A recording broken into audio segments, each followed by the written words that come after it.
चलती चक्की देख कर दिया कबीरा रोए, दो पाटन के बीच में साबुत बचा न कोई। कई बार स्थितियां ऐसी आ जाती है, दो ग्रहों के बीच में आप फंस से जाते हैं। देखिए, कोई भी ग्रह परिवर्तन कर रहा है, राशियां बदल रहा है, यह एक सामान्य घटना है, बिल्कुल सामान्य घटना है। इसको आप ऐसा नहीं कह सकते बहुत स्पेशल है, कोई सामान्य घटना है वह, लेकिन तब तक ही सामान्य है जब तक आप पे उसका असर ना आए।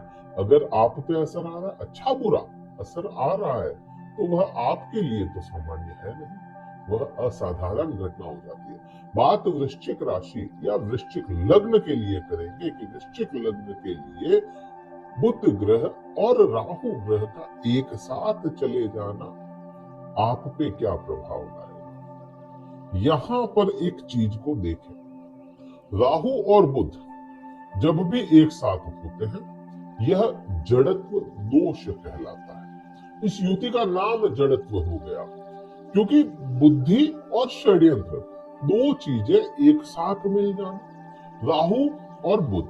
अब यहाँ पे देखो, जड़त्व दोष है, क्या ये वास्तव में दोष है? इसको चीज को समझना पड़ेगा। ज्योतिष विज्ञान आज का तो है नहीं, बहुत पहले का है। कई सदियां, कई युग बीत गए। अब जैसे जैसे कोई समय बीतता है, तो दोष योगों की श्रेणी में भी चला जाता है। विचारधाराएं जैसे बदलती है, वैसे ही दोष भी योग में परिवर्तित हो गए। आज के समय में कोई विदेश जा रहा है, चाहे पढ़ने जा रहा है, चाहे पैसा कमाने जा रहा है, उसको आप और मैं ही बहुत अच्छा मानते हैं कि हाँ, उसके योग बहुत अच्छे थे कुंडली में, उसका राहु बहुत अच्छा कुंडली में था, उसका बुध कम्युनिकेशन पावर उसका अच्छा था, इसलिए वो विदेश चला गया। 12वां भाव उसका एक्टिवेट था, इसलिए वो विदेश चला गया, वहां से पैसे कमा रहा है, डॉलर्स में कमा रहा है, यूरोस में कमा रहा है, पैसा अच्छा कमा रहा है वहां पर रह करके। लेकिन यही कुछ समय पहले चले जाए, आज से बहुत ज्यादा दूर नहीं, 50-60 साल 70 साल पहले भी चले जाए, तब कहा जाता था कि तुम विदेश काले काले मतलब कहाँ जाओगे, तुम विदेश में कहाँ रहोगे, विदेश में जाना अच्छा नहीं है, विदेश यात्रा के योग खराब माने जाते थे। लेकिन आज के समय में वो योग अच्छे हो गए। वैसे ही जड़त्व दोष कभी बहुत बुरा हुआ करता था, लेकिन आज के समय में यह दोष दोष ना रहा, योग बन गया। क्योंकि जब भी यह दोनों ही ग्रह बहुत अच्छी पोजीशन में या साथ में हो जाएंगे, तो यह अपनी जड़ें जमाएंगे। किसी एक चीज के लिए आपने सोच लिया, जहां पर इन दोनों ही ग्रहों का प्रभाव होगा, वहां पर यह जड़ जमा करके बैठ जाएंगे। उस जगह को यह साम दाम दंड भेद करके भी दिलवाने का काम करेगा। अब यह काम कैसे आपके लिए करेगा, उसको आप अगर देखोगे तो बुध ग्रह के साथ में यह बन रहा है। 7 मार्च से 26 मार्च का समय रहेगा जब यह योग बन रहा है। और यह योग कैसे आपको काम करेगा, क्योंकि आपके लग्न स्वामी मंगल होते हैं।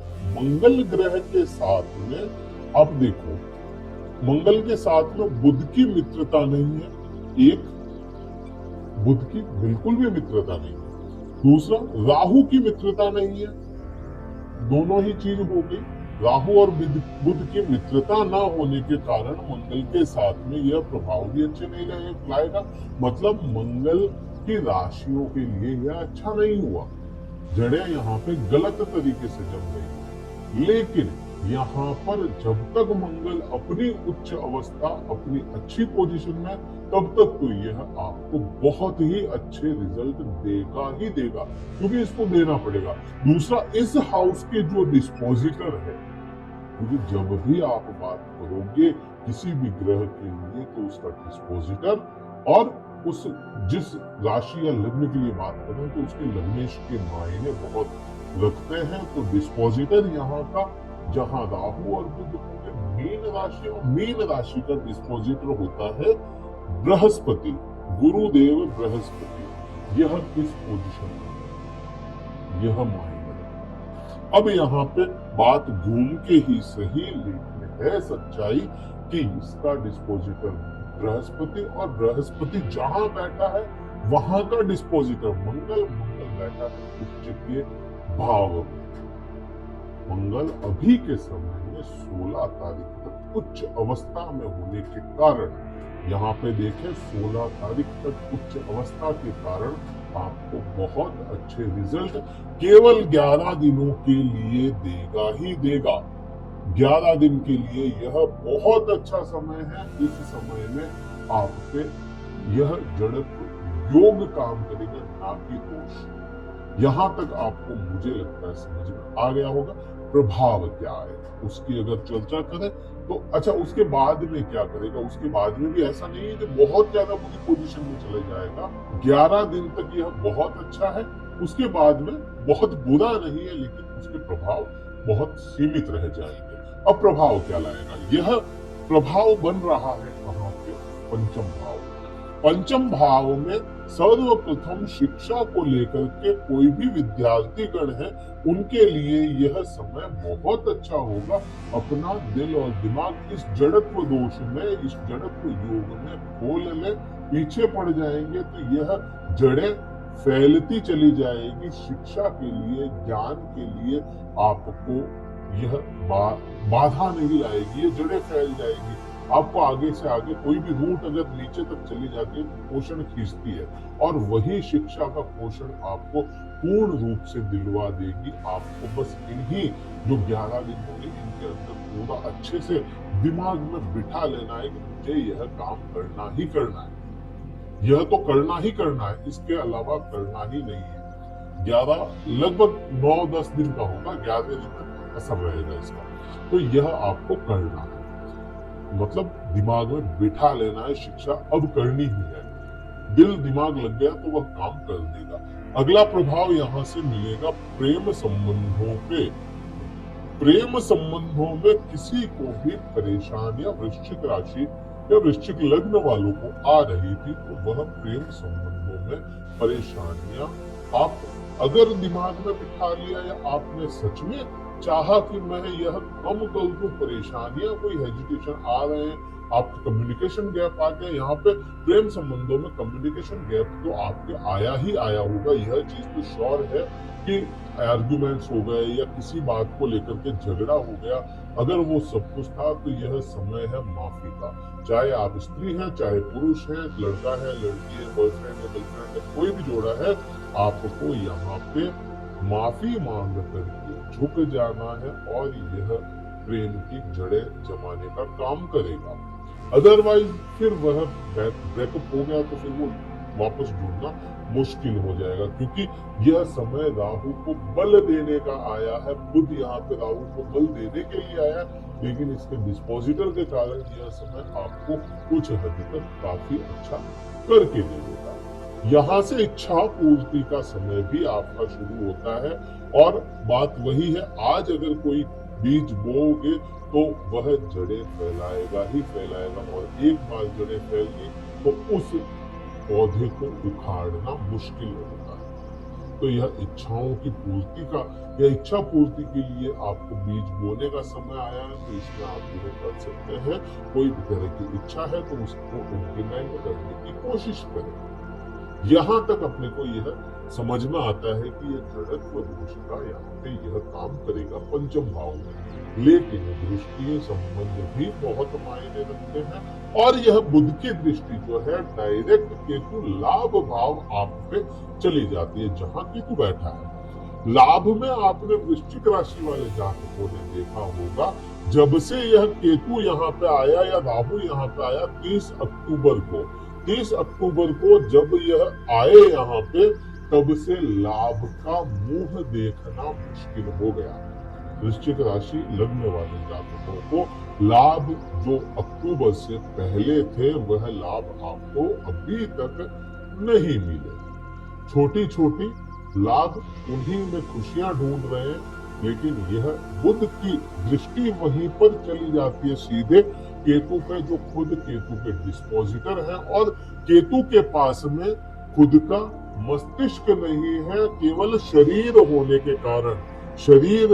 के कारण वह अपना पूर्ण काम नहीं कर पाता, सोच नहीं पाता, समझ नहीं पाता, देख नहीं पाता। इस अवस्था में खुद को या इस केतु को कोई सहारा मिल जाए, छड़ी मिल जाए, या उसका डिस्पोजिटर खुद उस हाउस को देखेगा या वहां पे बैठेगा, तो वह केतु प्रभाव लेकर के आएगा और यहाँ पे आपको बुध का सहारा केतु को मिल गया और लाभ वह दिलाएगा इस समय में।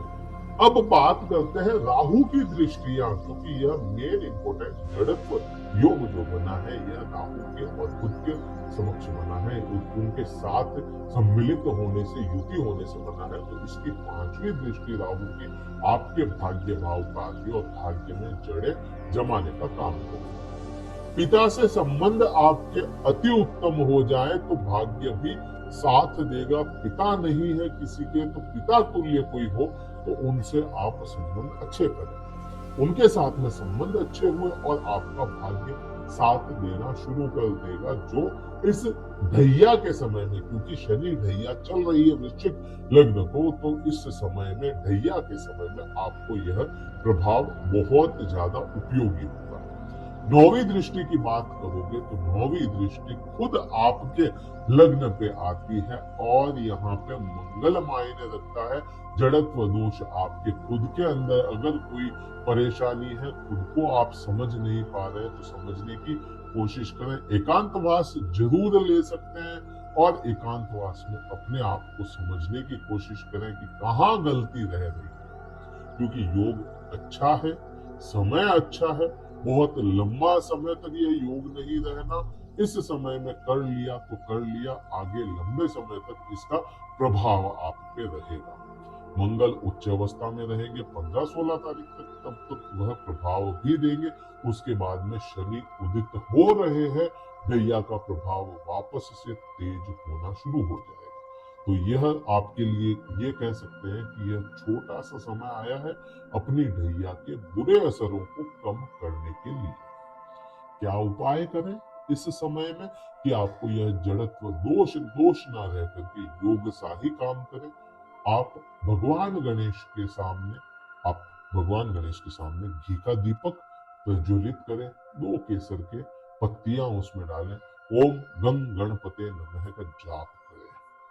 अति उत्तम उपाय है। इससे अच्छा उपाय भगवान गणेश को या बुध ग्रह को करने का कोई अच्छा उपाय, इससे अच्छा और सीमित समय का, कम समय लगने वाला नहीं मिलेगा। यह उपाय करें। इसी से राहु भी कनेक्ट करेगा और इसी से केतु भी कनेक्ट करेगा। केवल एक उपाय है, यह करते रहना चाहिए। इससे आपके लाभ और कम्युनिकेशन स्किल अच्छी बनेगी और बनती चली जाएगी। यह वीडियो कहीं भी अच्छा लगा हो, लाइक कीजिएगा, शेयर कीजिएगा, सब्सक्राइब कीजिएगा।